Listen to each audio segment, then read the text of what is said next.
আমার ফজরের নামাজ প্রায় কাজা হয়, জোহরের সাথে মিলিয়ে জোহরের আগে সেই 2 রাকাত ফজরের কাজা পড়ে নেই, আমার নামাজ কি কবুল হবে? এই পাবলিক অনেকেই আছে।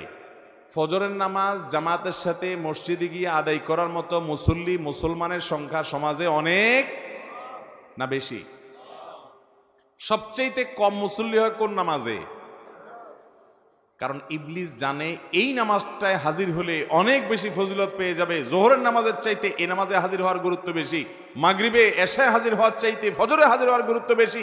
এটা মাসআলা আপনি না জানলে কি হয়েছে, আপনার সাথে থাকা ইবলিস জানে। এই জন্য ইবলিসে ভোর রাতে আপনার ঠ্যাং টিপা শুরু করে।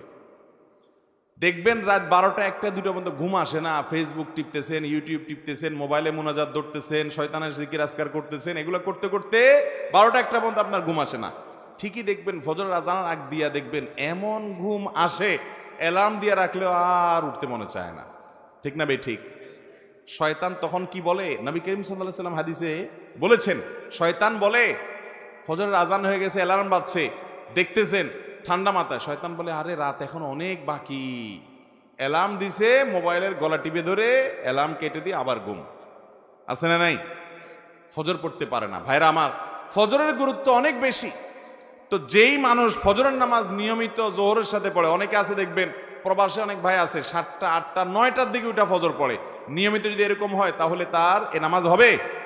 ভাইরা আমার, একবার হঠাৎ 2 মাস 4 মাস পরে 6 মাস পরে জীবনে হঠাৎ একবার হয়েছে, হ্যাঁ ফজর নামাজ আপনি উঠতে পারেন নাই, মোবাইলে অ্যালার্ম বাজছে তাও হুঁশ নাই, এটা গ্রহণযোগ্য।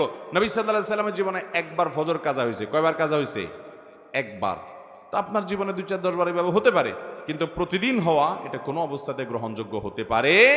ঠান্ডা মাথায় যারা নামাজ পড়ার এশার পরে শোয়ার সময় নিয়ত করে থয় যে সকাল 8টার দিকে উঠবে, অ্যালার্ম দিয়া ছয়, তার ঈমান আছে কিনা এটা নিয়ে অনেক উলামা ইকরাম সন্দেহ করেছেন।